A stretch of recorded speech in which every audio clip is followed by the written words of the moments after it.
Hello guys. हम आपको electrochemistry पढ़ाने वाले हैं।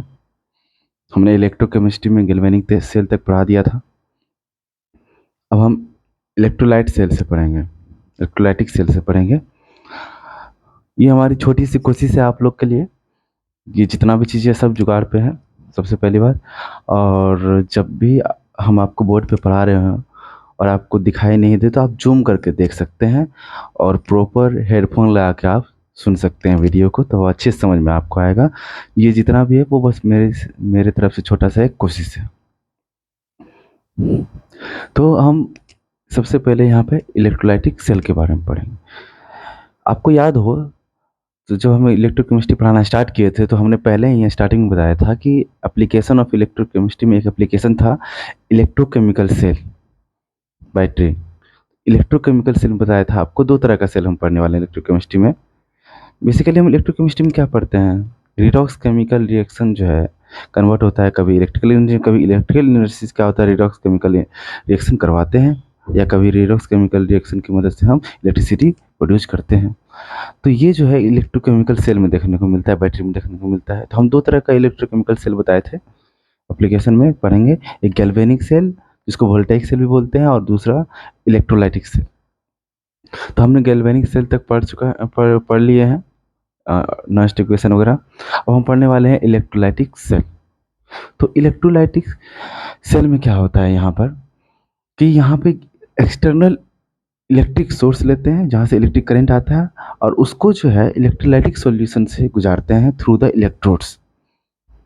तो यहाँ पे करंट का मदद लेते हैं, एक्सटर्नल इलेक्ट्रिक करंट सोर्स। कैसे क्या करवाते हैं, नॉन स्पॉन्टेनियस रिडॉक्स रिएक्शन करवाते हैं। ऐसा रिडॉक्स केमिकल रिएक्शन करवाते हैं जो अपने आप नहीं होता है, उसको एक्सटर्नली इलेक्ट्रिसिटी की मदद से करते हैं। तो यहाँ पे इलेक्ट्रिकल एनर्जी बदल रहा होता है केमिकल एनर्जी में, जबकि गैल्वेनिक सेल में क्या होता था याद कीजिए, स्पॉन्टेनियस रिडॉक्स रिएक्शन होता था। जैसे कि एक डेनियल सेल था, गैल्वेनिक सेल में एग्जांपल था डेनियल सेल, जहाँ पे एनोड था जिंक का और कैथोड था कॉपर का। तो जैसे ही जिंक रॉड को कॉपर रॉड से अटैच करते थे थ्रू द वायर, तो अपने आप क्या होता था, जिंक का ज़्यादा ऑक्सीडाइजिंग पोटेंशियल था तो वो अपना जल्दी ऑक्सीडेशन कर लेता था और कॉपर क्या करना पड़ता था, रिडक्शन। तो यहाँ पे क्या हो रहा है, रिडॉक्स रिएक्शन हो रहा है, वो भी स्पॉन्टेनियस। जैसे ही हमने वायर को कनेक्ट किया वहाँ पे और वायर को कनेक्ट किया तो एनोड से इलेक्ट्रॉन दौड़ता हुआ कहाँ जाता था, कैथोड की तरफ। जब जिंक ऑक्सीडाइज होता था तो जिंक ऑक्सीडाइज होकर के इलेक्ट्रॉन रिलीज करता था एनोड पे, और वो वो इलेक्ट्रॉन एनोड से कैथोड की तरफ जाता था। तो टाइम टाइम के साथ चार्ज जा रहा है, क्यू अपन टी, चार्ज अपन टाइम, क्या प्रोड्यूस होता था, करंट, और बल्ब जलने लगता था। तो वहाँ पे स्पॉन्टेनियस रिडॉक्स केमिकल रिएक्शन से हम इलेक्ट्रिसिटी पैदा करते थे, इलेक्ट्रिसिटी प्रोड्यूस करते थे। और यहाँ पे उल्टा होगा उसका, यहाँ पे हम एक्सटर्नल इलेक्ट्रिक करंट सोर्स से उससे non spontaneous redox chemical reaction करवाएंगे, यानी कि इलेक्ट्रिकल एनर्जी को यहाँ पे चेंज करेंगे केमिकल एनर्जी में। तो हम यहाँ पे इलेक्ट्रोलाइटिक सेल का देख लेते हैं कि क्या है। तो इलेक्ट्रोलाइटिक सेल हम पढ़ाने वाले हैं आपको यहाँ पे, इलेक्ट्रोलाइटिक सेल। तो इलेक्ट्रोलाइटिक सेल में क्या होगा, यहाँ पे इलेक्ट्रिकल एनर्जी कन्वर्ट होगा किसमें, केमिकल एनर्जी में। यहाँ पे electrical energy is converted into chemical energy होगा।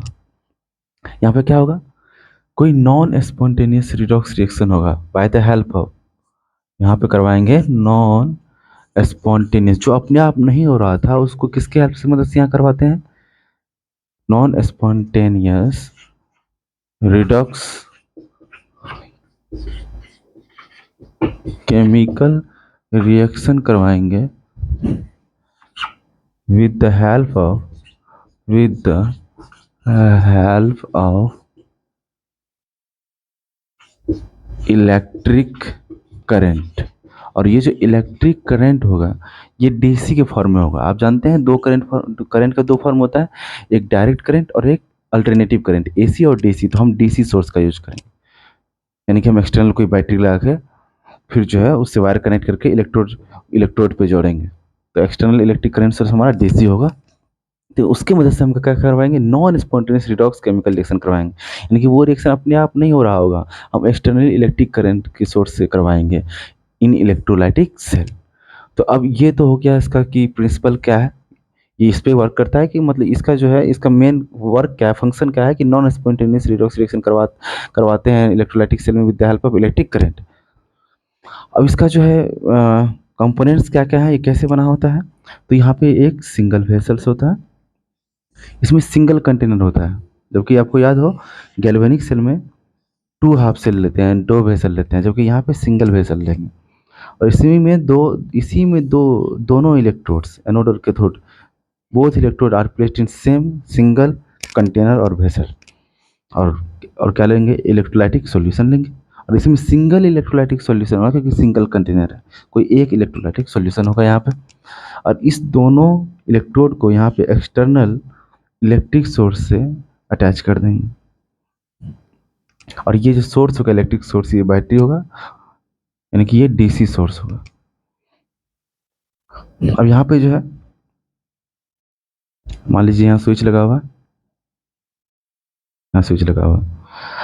और यहाँ ये हम जानते हैं बाय कन्वेंशन कि जब भी आज तक हम लिखे हैं तो एनोड हम किधर की तरफ लिखते हैं, राइट साइड, और कैथोड लेफ्ट साइड। तो हम एनोड ये मान लेते हैं पहले से, बाद में पता चलेगा कि एनोड कैसे है, और ये कैथोड मान लेते हैं, कैथोड।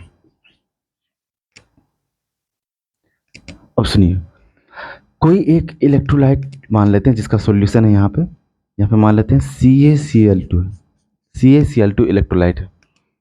तो देखिए अरेंजमेंट में क्या क्या है, एक तो वेसल है, सिंगल वेसल, जिसके अंदर इलेक्ट्रोलाइटिक कोई सिंगल इलेक्ट्रोलाइट का सॉल्यूशन है।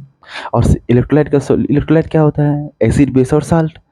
और एसिड बेस और साल्ट हम जानते हैं इलेक्ट्रोलाइट होता है। और इलेक्ट्रोलाइट जो है हम एक्वस सॉल्यूशन के फॉर्म में भी ले सकते हैं, पानी में घोलकर इलेक्ट्रोलाइट को, या उसके मोल्टेन स्टेट का मतलब अगर मान लीजिए कोई इलेक्ट्रोलाइट सॉलिड स्टेट में, तो उसके लिक्विड स्टेट में ले सकते हैं, क्योंकि हम जानते हैं कि इलेक्ट्रोलाइट्स आर दो substances which produce ions in their aqueous solution as well as in their molten state. तो एक्वस सॉल्यूशन में ले सकते हैं या molten state according to requirement.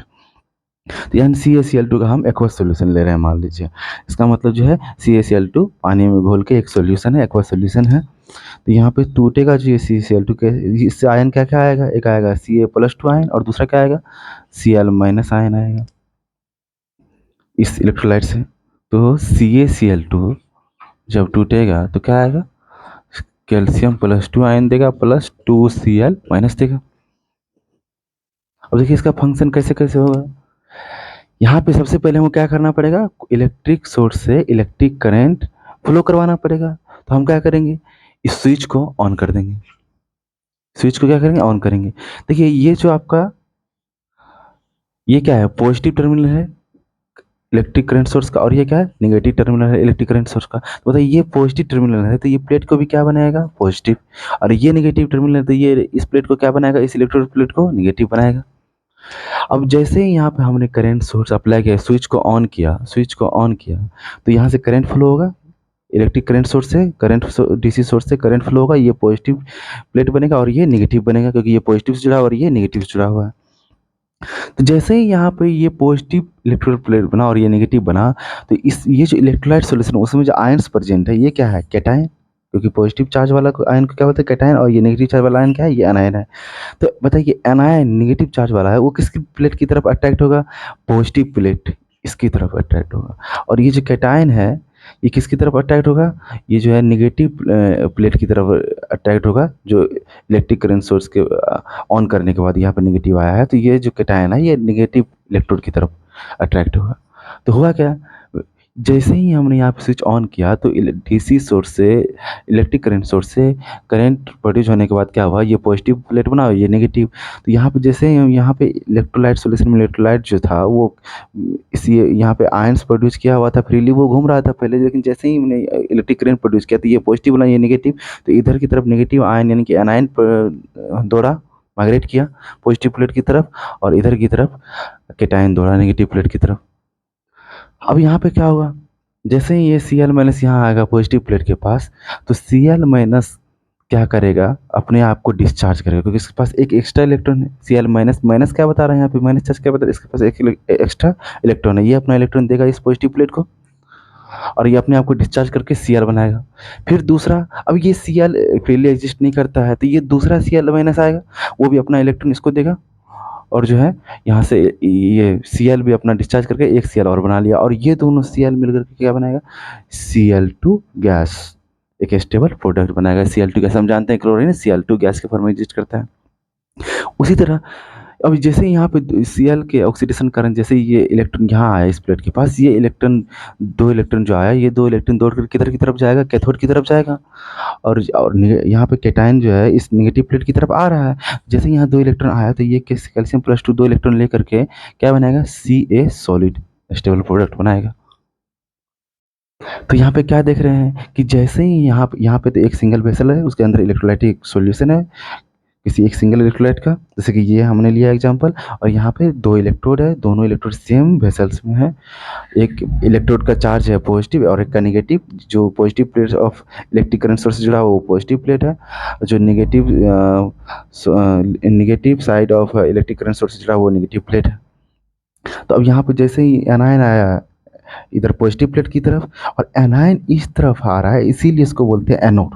जिस तरफ, जिस प्लेट की, जिस इलेक्ट्रोड की तरफ एनायन आए उसको बोलते हैं एनोड, और जिस प्लेट की तरफ कैटायन है उसको बोलते हैं कैथोड।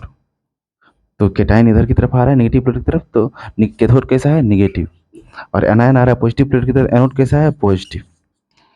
और एक बात आपको बताए थे हम कि एनोड पे हमेशा ऑक्सीडेशन होता है और कैथोड पे हमेशा रिडक्शन होता है, तो यहाँ भी देखने को मिल रहा है। कैथोड पे यहाँ भी क्या हो रहा है, रिडक्शन, कैल्शियम +2 इस ये जो एनोड से इलेक्ट्रॉन आया था उसके साथ मिलकर के अपने आप को डिस्चार्ज क्या किया, रिडक्शन किया अपना, तो यहाँ पे भी क्या हो रहा है, रिडक्शन हो रहा है। और यहाँ पे देखिए क्लोरीन माइनस आयन जो है यहाँ पे आया और इलेक्ट्रॉन रिलीज किया, अपना ऑक्सीडेशन किया, Cl2 गैस बनाया, तो ये अपना ऑक्सीडेशन कर रहा है। तो ऑक्सीडेशन हम जानते हैं कहाँ पे होता है, एनोड पे, तो यहाँ भी ऑक्सीडेशन हो रहा है। तो यहाँ क्या हुआ, CaCl2 जो है कैल्शियम +2 आयन और 2Cl- में टूटा हुआ था इलेक्ट्रोलाइट सॉल्यूशन में। जैसे ही हमने इलेक्ट्रिक करंट सप्लाई किया तो ये वाला प्लेट बन गया पॉजिटिव प्लेट, क्योंकि ये positive terminal of electric current source से जुड़ा हुआ है, और ये वाला प्लेट बन गया नेगेटिव, क्योंकि ये negative point of electric source से जुड़ा हुआ है। तो अब ये पॉजिटिव, जैसे ही हमने करंट अप्लाई किया ये पॉजिटिव बन गया, ये इलेक्ट्रोड एनोड वाला, और कैथोड वाला नेगेटिव बन गया। इसके कारण क्या हुआ, जो पहले आयन फ्रीली घूम रहा था सोल्यूशन में इलेक्ट्रोलाइट का, वो अब जो है आयन प्लेट की तरफ घूमने लगा। Anion migrate towards anode and cation migrate towards cathode. तो हुआ क्या, anion migrate towards anode, anion migrate towards anode, तो अपने आप को क्या किया, ऑक्सीडेशन किया, क्या Cl- अपना दोनों ये चार्ज दिया, इलेक्ट्रॉन इलेक्ट्रॉन दिया, और ये दोनों क्लोरीन जो है नॉर्मल क्लोरीन मिल करके क्या बनाया, Cl2 गैस। तो यहाँ पे क्या हो गया, ऑक्सीडेशन। ये कहाँ पे हो रहा है, ये कहाँ पे हो रहा है ऑक्सीडेशन, ये कहाँ पे हो रहा है, एनोड पे, एनोड पे हो रहा है। और कैल्शियम, कैल्शियम जैसे ही ये दो इलेक्ट्रॉन आया यहाँ से एनोड से कैथोड की तरफ, ये कहाँ पे हो रहा है, कैल्शियम कहाँ पे जा रहा है, कैथोड पे, क्योंकि वो नेगेटिव चार्ज है। ये एनोड था पॉजिटिव चार्ज और कैथोड क्या है, नेगेटिव चार्ज। तो कैथोड पे आया कौन, कैल्शियम +2 आयन नेगेटिव चार्ज को देखते हुए। तो यहाँ पे एनोड से क्या आ गया है, इलेक्ट्रॉन आ गया है, क्योंकि क्लोरीन जो है एनोड पे ऑक्सीडेशन किया है, दो इलेक्ट्रॉन रिलीज किया है, तो वो इलेक्ट्रॉन जो है कैथोड पे आया। तो कैल्शियम दो इलेक्ट्रॉन को लेकर के, दो इलेक्ट्रॉन लेकर के अपने आप को क्या किया, डिस्चार्ज, कैल्शियम सॉलिड बनाया, तो ये प्रोडक्ट बना। और ये प्रोडक्ट बना तो कैसे बना, ये रिडक्शन से बना, तो कैथोड पे क्या हो रहा है, रिडक्शन हो रहा है। तो बेसिकली यहाँ पे हो क्या रहा है इलेक्ट्रोलाइटिक सेल में, सर इलेक्ट्रोलाइटिक सेल में क्या हो रहा है कि जब भी हम इलेक्ट्रिक करंट पास कर रहे हैं तो इलेक्ट्रोलाइट सॉल्यूशन में जो आयंस हैं वो अपने रिस्पेक्टिव इलेक्ट्रोड की तरफ मूव्स करके सम स्टेबल प्रोडक्ट बना रहा है। यही हो रहा है इलेक्ट्रोलाइटिक सेल में। तो सर हो क्या रहा है, हम एक्सटर्नल इलेक्ट्रिक करंट सप्लाई कर रहे हैं, तो यहाँ पे हो क्या रहा है, एक ऑक्सीडेशन और रिडक्शन केमिकल रिएक्शन हो रहा है, जो अपने आप सर नहीं होता। अगर यहाँ पे करंट सप्लाई नहीं करते तो ना ही ये प्लेट पॉजिटिव बनता और ना ही ये प्लेट नेगेटिव बनता, तो ना ही ये जो फ्रीली मूविंग आयंस था इलेक्ट्रोलाइट का वो मूव करता है इधर तरफ। तो इलेक्ट्रिक करंट आने की वजह से क्या हुआ कि ये इलेक्ट्रोड बन गया पॉजिटिव, ये नेगेटिव, इसको देखते हुए आयंस का मूवमेंट हुआ और सम स्टेबल प्रोडक्ट बना। अगर नहीं रहता करंट तो नहीं मूव करता, तो नहीं होता ये रिडॉक्स, यहाँ पे ऑक्सीडेशन, यहाँ पे रिडक्शन, यानी कि नहीं होता रिडॉक्स। इसका मतलब क्या है सर कि जब हम इलेक्ट्रिक करंट देंगे तभी यहाँ पे ये रिडॉक्स केमिकल रिएक्शन होगा, अपने आप नहीं होगा। इसका मतलब कि हम इलेक्ट्रोलाइटिक सेल में क्या देख रहे हैं कि इलेक्ट्रिक करंट की मदद से हम क्या करवा रहे हैं, non spontaneous redox chemical reaction करवा रहे हैं, यानी कि ऐसा केमिकल रिएक्शन करवा रहे हैं जो अपने आप नहीं हो रहा है, हम करवा रहे हैं by the help of electric current. तो हम इलेक्ट्रोलाइटिक सेल में एक तो क्या हो रहा है कि इलेक्ट्रिकल एनर्जी केमिकल एनर्जी में बदल रहा है, इलेक्ट्रिकल एनर्जी की मदद से हम non spontaneous redox chemical reaction करवा रहे हैं, केमिकल्स बन रहा है, Cl2 बन रहा है, और ये तो इसका मतलब इसमें स्टोर है केमिकल एनर्जी, यानी कि इलेक्ट्रिकल एनर्जी से किस में बदल रहे हैं, हम केमिकल एनर्जी में बदल रहे हैं इन इलेक्ट्रोलाइटिक सेल। और दूसरा काम क्या है कि इलेक्ट्रिसिटी की मदद से हम non spontaneous redox chemical reaction करवा रहे हैं। ये ओवरऑल जो है इलेक्ट्रोलाइटिक सेल का फिनोमिना है। अब यहाँ पे और एक बात क्या है, यहाँ पे एक बात क्या है कि ये जो पूरा प्रोसेस हो रहा है, इंटायर प्रोसेस, इस पूरे प्रोसेस को बोलते हैं इलेक्ट्रोलाइसिस, जो कि इलेक्ट्रोलाइटिक सेल में होता है। यहाँ पे इलेक्ट्रोलाइसिस क्या कैसे हुआ, यहाँ पे हमने क्या किया, इलेक्ट्रिक करंट की मदद से, इलेक्ट्रिक करंट की मदद से क्या किया हमने, इलेक्ट्रोलाइट सॉल्यूशन में मौजूद आयंस को, एनायंस को माइग्रेट किया एनोड की तरफ, और कैटायंस को माइग्रेट किया कैथोड की तरफ, और इससे क्या हुआ, सम स्टेबल प्रोडक्ट बना। तो इस पूरे इंटायर प्रोसेस को बोलते हैं इलेक्ट्रोलाइसिस। इलेक्ट्रोलाइसिस सुनकर के आपको ऐसा भी लगेगा, इलेक्ट्रोलाइसिस सुनकर के आपको ऐसा भी लगेगा कि electro means electric current, electro electro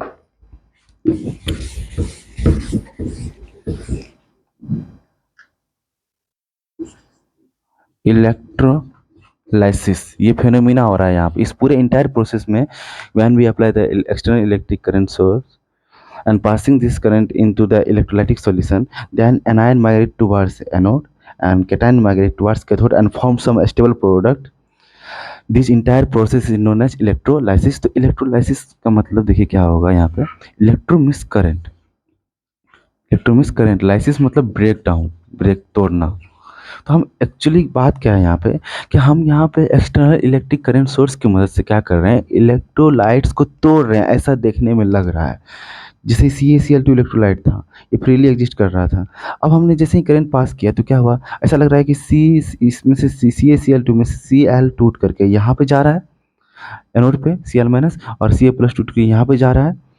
इसके कारण यहाँ पे क्या बन रहा है, Cl2 गैस, और ये Ca सॉलिड स्टेबल प्रोडक्ट बन रहा है। तो इलेक्ट्रोलाइसिस को हम ऐसे भी बोल सकते हैं कि on passing the electric current through the electrolytic solution, electrolyte become break and ions migrate towards respective electrodes, such as anion migrate towards anode for oxidation, cation migrate towards cathode for reduction and form some stable product। This entire process is known as electrolysis। तो ये होता है, ये electrolysis कहाँ होता है, इन electrolytic cell. ये जो पूरा फेनोमिना हो रहा है इसको बोलते हैं इलेक्ट्रोलाइसिस। तो ये एक फेनोमिना हो गया इस इलेक्ट्रोलाइटिक सेल में। और ये देखिए कब होता है, रियल लाइफ में कब होता है, जब आप बैटरी जो है मोबाइल का चार्जिंग कर रहे हो तो यही फिनोमिना हो रहा होता है। होता क्या है, जब आप मोबाइल चला रहे होते हैं तो उस समय जो है आपका मोबाइल डिस्चार्ज हो रहा होता है, यानी कि केमिकल रिएक्शन जो है स्पॉन्टेनियसली होकर के इलेक्ट्रिक करंट प्रोड्यूस कर रहा होता है। धीरे धीरे जो केमिकल ख़त्म हो जाता है तो वापस से उस केमिकल को बनाना होता है। तो वापस से हम क्या करते हैं, मोबाइल के बैटरी को चार्ज करते हैं by through the charger. Charger क्या करते हैं, एक्सटर्नल इलेक्ट्रिक करंट सोर्स में लगाते हैं और उसको कनेक्ट करते हैं मोबाइल से। तो वहाँ पे जैसे ही स्विच ऑन करते हैं तो एक्सटर्नल इलेक्ट्रिक करंट सोर्स से करंट जो है फ्लो करता है चार्ज वायर के थ्रू और जाता है मोबाइल बैटरी में। तो वहाँ पे यही वाला रिएक्शन तो होता है। जैसे ही यहाँ पे हमने ऑन किया स्विच तो यहाँ डीसी सोर्स से क्या आया, करंट आया, और करंट आकर के यहाँ जो है इलेक्ट्रोलाइटिक सॉल्यूशन में गया, और इलेक्ट्रोलाइटिक सॉल्यूशन में क्या हुआ, जो वो केमिकल टूट गया था, अब ये केमिकल वापस से जो है क्या हो रहा है, स्टेबल प्रोडक्ट बना रहा है। एनायन मूव टुवर्ड्स एनोड और कैटायन मूव टुवर्ड्स कैथोड। वापस से बाद में जब यही जो प्रोडक्ट बना है वो यही प्रोडक्ट कंज्यूम होगा, अब वापस से वो एनर्जी देगा। तो यहाँ पे हो क्या रहा है, ये डिस्चार्जिंग के समय जो फिनोमिना होता है ना, वो समझिए कि इलेक्ट्रोलाइटिक सेल जैसा ही होता है कि जैसे ही यहाँ भी एक्सटर्नल इलेक्ट्रिक सोर्स लगाए तो चार्जर में एक्सटर्नल इलेक्ट्रिक सोर्स से लगाते हैं, और वो बैटरी में जो है फिर करंट जा रहा होता है। यहाँ भी वही कर रहे हैं, यहाँ बैटरी लगा दिए हैं ऊपर में एक्सटर्नल इलेक्ट्रिक करंट सोर्स के ऊपर में, और ये एक तरह से समझिए आपका इलेक्ट्रोलाइटिक सेल है, बैटरी है मोबाइल का, उसमें करंट जा रहा है, तो यहाँ पे आपका केमिकल्स फॉर्म हो रहा है। तो ये चार्जिंग के समय में ऐसा कहानी होता है। तो यहाँ पे क्या हो रहा है, इलेक्ट्रिकल एनर्जी से केमिकल एनर्जी में बदल रहा है, जो चार्जिंग के समय होता है। एक्सटर्नल इलेक्ट्रिक सोर्स से इलेक्ट्रिकल एनर्जी दे रहे होते हैं मोबाइल को, और मोबाइल किस में बदल रहा होता है, उसको केमिकल एनर्जी में। अपने आप को चार्ज कर रहा होता है, जो यहाँ मोबाइल के केस में देखने को मिलता है। तो ये आपका पूरा का पूरा जो है इलेक्ट्रोलाइटिक सेल का कहानी है, और उसमें फेनोमेना जो होता है ये इंटर प्रोसेस क्या बोलते हैं, इलेक्ट्रोलाइसिस। बाद में हम पढ़ने वाले हैं कि इलेक्ट्रोलाइसिस का दो एस्पेक्ट होता है, एक होता है क्वालिटेटिव एस्पेक्ट और दूसरा होता है क्वांटिटिव एस्पेक्ट। क्वालिटेटिव एस्पेक्ट में हम देखेंगे कि किस तरह का प्रोडक्ट यहाँ रिस्पेक्टिव इलेक्ट्रोड पे बनेगा, टाइप्स ऑफ प्रोडक्ट देखेंगे, क्वालिटी ऑफ प्रोडक्ट देखेंगे कैसा बनेगा। और क्वांटिटी एस्पेक्ट ऑफ इलेक्ट्रोलाइसिस में देखेंगे कि how much amount of product produce on respective electrodes, मतलब कितने अमाउंट में प्रोडक्ट वो बनेगा जो बन रहा है। तो क्वालिटेटिव एस्पेक्ट देखेंगे और एक क्वांटिटी, ये हम फर्दर क्लासेस में पढ़ेंगे। अभी हम यहाँ तक पढ़ चुके हैं इलेक्ट्रोलाइटिक सेल के बारे में। अब इसके आगे हम जो है डिफ्रेंशिएट करेंगे इलेक्ट्रोलाइटिक सेल को गैल्वेनिक सेल से। तो देखिए, गैल्वेनिक सेल अगर आपको याद हो, तो गैल्वेनिक सेल अगर आपको याद हो तो वहाँ पे जो है गैल्वेनिक सेल में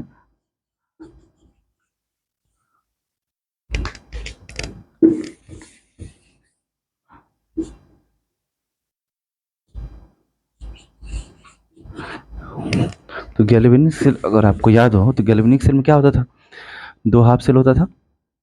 यहाँ पे दो हाफ सेल होता था, गैल्वेनिक सेल में दो हाफ सेल होता था, दो हाफ सेल। जबकि इलेक्ट्रोलाइटिक सेल में कैसा है, single half cell. Galvanic cell में दो हाफ सेल होता था, दोनों में अलग अलग इलेक्ट्रोड प्लेस होता था, सिंग एक एक करके, और दोनों में अलग अलग इलेक्ट्रोलाइटिक सॉल्यूशन होता था। जबकि यहाँ पे क्या है, एक ही इलेक्ट्रो यहाँ पे वेसल है, यहाँ पे दो वेसल है जिसको टू हाफ सेल बोलते थे। और यहाँ पे both the electrode place in a same vessel, यहाँ पे जबकि अलग अलग वेसल्स में दोनों इलेक्ट्रोड है, एक इलेक्ट्रोड इस वेसल में और एक इलेक्ट्रोड इस वेसल में, जिसको टू हाफ सेल बोलते थे, विद देयर इलेक्ट्रोलाइट सॉल्यूशन। और इलेक्ट्रोलाइट सॉल्यूशन में अलग अलग है, जबकि यहाँ पे एक सिंगल इलेक्ट्रोलाइट, कोई सिंगल इलेक्ट्रोलाइट का सॉल्यूशन है। अब यहाँ पे यहाँ क्या करते थे गैल्वेनिक सेल में, इस दोनों इलेक्ट्रोड को इस तरह से जोड़ देते थे। जैसे मान लीजिए ये डैनियल सेल है, गैल्वेनिक सेल में भी ये अगर डैनियल सेल है तो डैनियल सेल में एनोड, ये एनोड है। यहाँ भी कन्वेंशन तो वही है, चूंकि राइट हैंड साइड एनोड और लेफ्ट हैंड साइड कैथोड लिखते हैं, कैथोड। तो ये एनोड और ये कैथोड। तो एनोड जो है यहाँ पे, जिसे मान लीजिए डैनियल सेल है तो डैनियल सेल में जिंक रॉड होता था, और कैथोड क्या होता था, कॉपर रॉड। तो यहाँ पे हम जानते हैं कि, और ये इलेक्ट्रोलाइट्स कैसा लेते थे, इसमें यहाँ पे लेते थे ZnSO4 का सॉल्यूशन, जो टूट के सॉल्यूशन में रहता है Zn+2 और SO4-2। और यहाँ पे लेते थे, याद हो तो, CuSO4 कॉपर सल्फेट, जो टूट के क्या रहता था, Cu+2 और SO4-2। अब यहाँ पे क्या होता था, हम जानते हैं कि जिंक का जो है क्या ज़्यादा है, स्टैंडर्ड ऑक्सीडेशन पोटेंशियल ज़्यादा है किससे, कॉपर से। इसका मतलब जिंक अपना ऑक्सीडेशन जल्दी करना चाहता है एज कम्पेयर टू कॉपर। तो जैसे ही ये अरेंजमेंट हम कर देते थे और इस जिंक के रॉड को कॉपर रॉड से जोड़ते थे और यहाँ पे बल्ब लगा देते थे देखने के लिए कि करंट प्रोड्यूस हो रहा है कि नहीं, तो होता क्या था, यहाँ पे स्विच लगा हुआ है, तो होता क्या है यहाँ पे कि जैसे ही हमने जिंक रॉड को कॉपर रॉड से लगाया तो जिंक अपना क्या करना चाहता है, ऑक्सीडेशन, क्योंकि उससे ऑक्सीडेशन पावर जो है पोटेंशियल ज़्यादा है किससे, कॉपर से। तो ये अपना ऑक्सीडेशन करता है, तो क्या होता है, जिंक अपना ऑक्सीडेशन जैसे ही करता है तो यहाँ दो इलेक्ट्रॉन रिलीज करता है, और यहाँ पे Zn+2 आयन किस में आ जाता है, सोल्यूशन में। और ये जो है दो इलेक्ट्रॉन निकल किधर की तरफ जाता है, कैथोड की तरफ जाता था। और यहाँ पे जैसे ही ये दो इलेक्ट्रॉन आता था तो यहाँ पे जो है कॉपर इसको देखते हुए अपना क्या करता था, यहाँ पे आकर के दो इलेक्ट्रॉन लेकर के रिडक्शन, और क्या बनाता था, कॉपर सॉलिड। यहाँ पे जिनका हो रहा था ऑक्सीडेशन, और होता भी है ऑक्सीडेशन एनोड पे, और कैथोड पे यहाँ कॉपर क्या हो रहा था, रिडक्शन। तो देखिए यहाँ पे जो दो इलेक्ट्रॉन रिलीज हुआ था जिंक के ऑक्सीडेशन कारण, तो इसका नेचर कैसा बोलते थे, नेगेटिव। और इसका अगर नेगेटिव बोलते थे तो इसका क्या बोलते थे, कैथोड का पॉजिटिव। और यहाँ पे जो है जैसे ही यहाँ पे दोनों को जोड़ने के बाद एनोड से कैथोड की तरफ इलेक्ट्रॉन गया, तो हम क्या बोलते थे, चार्ज जो है समय के साथ, टाइम के साथ जा रहा है, तो Q/T क्या प्रोड्यूस करता था, करंट, ये बल्ब जलने लगता था। तो यहाँ पे जो है एनोड से कैथोड की तरफ जा रहा है इलेक्ट्रॉन, तो इलेक्ट्रॉन के अपोजिट डायरेक्शन में क्या क्या जाता है, करंट। तो हम करंट का साइन ये से बनाते थे, इसका मतलब ये जो है इस तरफ से दिखाते थे हाई पोटेंशियल, और ये लो पोटेंशियल दिखाते थे। तो ये गैल्वेनिक सेल था और ये इलेक्ट्रोलाइटिक सेल है। तो दोनों में डिफरेंस क्या है कि देखिए यहाँ पे क्या हो रहा है कि स्पॉन्टेनियस, जैसे ही हमने जिंक को कॉपर से जोड़ा तो यहाँ पे जिंक का ऑक्सीडेशन और कॉपर का रिडक्शन हुआ, तो यहाँ पे रिडॉक्स रिएक्शन हुआ, यानी कि ये स्पॉन्टेनियस रिडॉक्स रिएक्शन है। स्पॉन्टेनियस रिडॉक्स केमिकल रिएक्शन से क्या मिला हमको, करंट मिला। तो यहाँ पे स्पॉन्टेनियस रिडॉक्स रिएक्शन से हमको क्या मिला, करंट, यानी कि current produce with the help of spontaneous redox chemical reaction. जबकि इलेक्ट्रोलाइटिक सेल में केस में क्या है कि non spontaneous redox chemical reaction takes place with the help of external electric current source. यहाँ पे क्या हो रहा है गैल्वेनिक सेल में, केमिकल एनर्जी से इलेक्ट्रिकल एनर्जी मिल रहा है, और जबकि यहाँ पे क्या हो रहा है इलेक्ट्रोलाइटिक सेल में, इलेक्ट्रिकल एनर्जी से केमिकल एनर्जी मिल रहा है। अब देखिए यहाँ पे क्या है, एनोड पे यहाँ पे क्या है नेचर पॉजिटिव, जबकि गैल्वेनिक सेल में क्या है नेगेटिव, इस इलेक्ट्रॉन के आने के कारण, जिनके ऑक्सीडेशन के कारण। और यहाँ पे कैथोड क्या है निगेटिव, जो कि यहाँ पे क्या है गैल्वेनिक सेल में पॉजिटिव। लेकिन दोनों में एक कॉमन बात है कि एनोड पे हमेशा ऑक्सीडेशन होता है, कैथोड पे हमेशा रिडक्शन, जो यहाँ भी देखने को मिल रहा है। और क्या कॉमन बात है, यहाँ भी देखिए, यहाँ पे जो क्लोरीन अपने आप को ऑक्सीडाइज किया था, तो यहाँ भी इलेक्ट्रॉन एनोड से कैथोड की तरफ जा रहा है in the case of electrolytic cell, as well as in the case of galvanic cell also electron flow from anode to cathode, ये भी सेम है इसमें। इन दोनों में डिफरेंस और क्या है, इसमें सिंगल कंटेनर है, इसमें डबल कंटेनर, दो वेसल है। इसमें जो है सिंगल कंटेनर सेम वेसल्स में दोनों both electrode are placed, both electrode single vessel में है और सिंगल इलेक्ट्रोलाइट सॉल्यूशन है, क्योंकि यहाँ पे दो अलग अलग वेसल्स है जिसको बोलते हैं टू हाफ सेल्स, और दोनों में अलग अलग इलेक्ट्रोड प्लेस्ड है और अलग अलग इलेक्ट्रोलाइट सॉल्यूशन। और एक बात और, हम जानते हैं कि दोनों इस हाफ सेल को कौन कनेक्ट करता है, salt bridge, salt bridge connect करता है। तो ये साल्ट ब्रिज कहाँ, इलेक्ट्रोलाइट सेल में नहीं रहता है, तो salt bridge present in the galvanic cell but salt bridge absent in the electrolytic cell, ये डिफरेंस हो गया एक। और देखिए कि यहाँ पे देखिए क्या हो रहा है कि यहाँ पे in the case of electrolytic cell anode और कैथोड पे दोनों जगह डिस्चार्ज हो रहा है, सीएल में से अपने आप को डिस्चार्ज करके Cl2 बना रहा है अपना चार्ज हटा करके, और कैल्शियम+2 अपना चार्ज हटा के कैल्शियम सॉलिड बना रहा है। जबकि in the case of galvanic cell discharge only अगर एट कैथोड, देखिए यहाँ पे कॉपर से भी डिस्चार्ज होकर के अपना Cu सॉलिड बना रहा है, जबकि यहाँ पे जिंक अपना डिस्चार्ज नहीं कर रहा है, यानी अपने आप को चार्ज को न्यूट्रल नहीं कर रहा है, वो कॉपर अपने आप को जिंक ऑक्सीडाइज कर, जिंक अपने आप को डिस्चार्ज नहीं कर रहा है, जिंक अपने आप को ऑक्सीडाइज करके इस जिंक Zn+2 आयन को कहाँ पर लेके आ रहा है इलेक्ट्रोलाइटिक सॉल्यूशन के अंदर, वो डिस्चार्ज नहीं हो रहा। In the case of galvanic cell, discharge of ion only occur at cathode, but in the case of electrolytic cell, discharge occur at both the electrode, anode as well as cathode। ये difference हो गया, तो ये differences हो गया, ये पूरा का पूरा क्या हो गया डिफरेंसेज हो गया इन दोनों के बीच में। और इसका एप्लीकेशन आप देख लेते हैं। ये जो आपका गैल्वेनिक सेल है, ये तो बैटरी बनाने में सीधा सा बात है यूज होता है, जैसे कि एक एग्जांपल आपको डेंजर सेल। जबकि हम यहाँ पे देखते हैं, यहाँ पे देखते हैं इलेक्ट्रोलाइटिक सेल के केस में देखते हैं कि एप्लीकेशन क्या है। इलेक्ट्रोलाइटिक सेल का दो एप्लीकेशन होता है, एक तो होता है प्यूरिफिकेशन ऑफ मेटल, यानी कि रिफाइनिंग ऑफ मेटल में जो मेटलर्जी में आपको पढ़ाया जाता है, और एक होता है इलेक्ट्रोप्लेटिंग ऑफ मेटल। ये इलेक्ट्रो रिफाइनिंग और इलेक्ट्रोप्लेटिंग क्या होता है वो चीज़ को हम समझेंगे। यहाँ पे देखिए क्या होता है,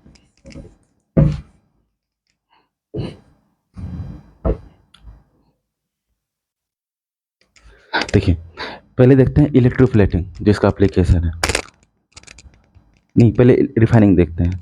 तो रिफाइनिंग क्या होता है, रिफाइनिंग ऑफ मेटल का मतलब कि मेटल्स को प्योर करना, रिफाइन करना। ये मेटलर्जी में जैसे कि क्या होता है कि हम जो भी मेटल निकालते हैं वो अर्थ क्रस्ट से निकालते हैं, तो उसके साथ साथ जो पहले निकालते हैं उसको ओर बोलते हैं। तो ओर क्या होता है, ओर ये होता है ऐसा सब्सटेंस जिससे हम किसी भी एलिमेंट को एक्सट्रैक्ट करते हैं। जैसे कि मेटल को एक्सट्रैक्ट करना है तो मेटल का और बहुत सारा पाया जाता है अर्थ में, उसके साथ साथ क्या होता है इम्प्योरिटी रहता है, तो उसमें से हम प्योर मेटल को निकालना चाहते हैं। तो कुछ कुछ मेटल के केस में क्या होता है, हम इलेक्ट्रो रिफाइनिंग इलेक्ट्रिक करंट की मदद से, एक्सटर्नली इलेक्ट्रिक करंट सोर्स की मदद से रिफाइनिंग करते हैं, निकालते हैं। जैसे मान लीजिए कि हमको गोल्ड निकालना है अर्थ क्रस्ट से, तो हम जब गोल्ड निकालेंगे तो प्योर फॉर्म में नहीं निकलेगा, वो इम्प्योरिटी के फॉर्म में निकलेगा, उसके साथ साथ कुछ ना कुछ ऑर्गेनिक मैटर सॉइल का पार्टिकल रहेगा। तो उससे हम कैसे प्योर करेंगे उस गोल्ड को, तो क्या करेंगे, हम जो इम्प्योरिटी निकाले हैं, इम्प्योर गोल्ड जो निकाले हैं वो अर्थ से, उसको बना देंगे एनोड, इसको लेंगे इम्प्योर। ये जो है इम्प्योर गोल्ड है, हम गोल्ड का अभी निकाल रहे हैं तो ये इम्प्योर गोल्ड होगा हमारा। और प्योर गोल्ड का एक रॉड लेंगे जिसका क्या बनाएंगे कैथोड, हम जो कैथोड बनाएंगे वो प्योर गोल्ड का बनाएंगे। अब ये जो है एनोड, जैसे ही हम यहाँ पे करंट सोर्स अप्लाई करेंगे, स्विच ऑन करेंगे, तो एनोड एनोड पे क्या बनेगा पॉजिटिव, क्योंकि पॉजिटिव टर्मिनल से जुड़ा होता है एनोड, और ये कैथोड क्या बनता है नेगेटिव, नेगेटिव से जुड़ा होता है। तो अब जैसे यहाँ पॉजिटिव जुड़ेगा, तो यहाँ पे जो है इम्प्योर गोल्ड जो है एनोड पे क्या होता है ऑक्सीडेशन, एनोड पे क्या होता है ऑक्सीडेशन। तो यहाँ जो इम्प्योर गोल्ड में जो गोल्ड छुपा हुआ है इम्प्योरिटी के साथ, वो अपना क्या करेगा ऑक्सीडेशन, ऑक्सीडेशन करके जो है ये जो इलेक्ट्रोलाइट सॉल्यूशन है उसमें Au+ आ जाएगा, Au+ जो है अपना ऑक्सीडेशन करके यहाँ सॉल्यूशन में आ जाएगा, और यहाँ पे इलेक्ट्रॉन रिलीज करेगा, और ये इलेक्ट्रॉन दौड़ता हुआ कहाँ आएगा कैथोड के पास, अब जैसे ही ये कैथोड के पास 2 इलेक्ट्रॉन आएगा, यहाँ पर नेगेटिव चार्ज भी है, तो ये जो Au+2 अपना जो है ऑक्सीडेशन करके आयन आया है इलेक्ट्रोलाइटिक सॉल्यूशन में इम्प्योर गोल्ड से, अब ये दौड़ेगा किधर की तरफ, नेगेटिव प्लेन यानी कैथोड की तरफ रिडक्शन के लिए, और 2 इलेक्ट्रॉन आ रहा है यहाँ पे, तो ये 2 इलेक्ट्रॉन एक्सेप्ट करके जो है यहाँ पे क्या बनाएगा, Au सॉलिड बनाएगा, और इस गोल्ड प्योर गोल्ड रोड से ये इम्प्योर गोल्ड से जो गोल्ड आया वो चिपक जाएगा। तो बार बार क्या हो रहा है, इम्प्योर गोल्ड से गोल्ड पार्टिकल्स आ रहा है, गोल्ड आइटम आ रहा है आयन के फॉर्म में सॉल्यूशन में ऑक्सीडेशन होकर के, और फिर रिडक्शन के लिए ये कहाँ जा रहा है, कैथोड पे, और प्योर गोल्ड के पार्टिकल से चिपक जा रहा है, और धीरे धीरे क्या होगा, इसका इम्प्योरिटी यहाँ पे डिके होकर के यहाँ पे सेटल हो जाएगा, और प्योर गोल्ड यहाँ के इस प्योर गोल्ड वाले रॉड से जा करके चिपक जाएगा। तो हमको प्योर गोल्ड मिल रहा है, इसको बोलते हैं रिफाइनिंग ऑफ मेटल्स। और एक एप्लीकेशन और बताया आपको इलेक्ट्रोलाइटिक सेल का, कि इलेक्ट्रोप्लेटिंग। इलेक्ट्रोप्लेटिंग क्या होता है, कि इलेक्ट्रोप्लेटिंग का मतलब सीधा सा समझिए आप, कि हम मान लीजिए किसी मेटल का किसी दूसरे मेटल पे लेप करते हैं, उसको बोलते हैं इलेक्ट्रोप्लेटिंग करना, लेयरिंग करते हैं। जैसे कि मान लीजिए यहाँ पे हमको एक चम्मच, वो चम्मच जनरली किसका है आपके घर पे रहता है, स्टेनलेस स्टील वगैरह का। स्पून जो है स्टेनलेस स्टील का रहता है हमारे घर पे, और ऑब्वियस बात है कि वो भी इलेक्ट्रिक करंट अपने अपने अंदर से फ्लो होने देता है। तो स्पून जो है स्टेनलेस स्टील का बना होता है। अगर मान लीजिए कि नहीं, किसी को मन में हो गया कि नहीं हम उसको चम्मच जो है सोने का लेंगे, तो क्या होता है, स्टेनलेस स्टील के ऊपर हम क्या करवाते हैं, सोने का लेयरिंग करवाते हैं, सोने का लेप लगवाते हैं। वो कैसे होता है, उसको बोलते हैं इलेक्ट्रोप्लेटिंग ऑफ मेटल। कैसे करते हैं, जैसे मान लीजिए आपको सोने का लेप लगाना है इस चम्मच के ऊपर, तो आप एनोड ले लीजिए, आप एनोड ले लीजिए इसके इलेक्ट्रोप्लेटिंग केस में प्योर गोल्ड का, जिसका आप कोटिंग करवाना चाहते हैं इस स्पून के ऊपर, चम्मच के ऊपर। अब क्या होगा, जैसे ही प्योर गोल्ड का एनोड लेंगे तो एनोड पे होता है ऑक्सीडेशन, तो Au अपना ऑक्सीडेशन करके Au+2 आयन को फिर से कहाँ भेजेगा, इलेक्ट्रोलाइटिक सॉल्यूशन में। और ये इलेक्ट्रोलाइटिक सॉल्यूशन जैसे ही ये Au+2 जैसे ही सॉल्यूशन में आएगा तो 2 इलेक्ट्रॉन रिलीज करके आएगा, अपना ऑक्सीडेशन करके आएगा, 2 इलेक्ट्रॉन फिर कैथोड की तरफ चम्मच की तरफ आएगा, और इस 2 इलेक्ट्रॉन को एक्सेप्ट करने के लिए वापस जो Au+2 जो है चार्ज अपने आप को कहाँ पे जाएगा, यहाँ पे अपना रिडक्शन करने के लिए, और ये जो है 2 इलेक्ट्रॉन को लेकर के क्या बना लेगा, Au सॉलिड, और एक कवरिंग कर देगा इस पूरे चम्मच पे। तो ये इसको बोलते हैं इलेक्ट्रोप्लेटिंग ऑफ मेटल। और बाद में आपको पूरा चम्मच जो है सोने के आइटम से, गोल्ड के आइटम से ढका हुआ मिलेगा, तो ऐसा लगेगा कि वो चम्मच जो है सोने का है, और उस पर वाकई में सोने का लेप लग गया है, तो उसको बोलते हैं इलेक्ट्रोप्लेटिंग ऑफ मेटल। ये दूसरा एप्लीकेशन है इलेक्ट्रोलाइटिक सेल का। तो यहाँ तक पढ़ते हैं, अब अगले क्लास में हम क्वालिटेटिव एस्पेक्ट्स ऑफ इलेक्ट्रोलाइसिस से शुरू करेंगे। Thank you.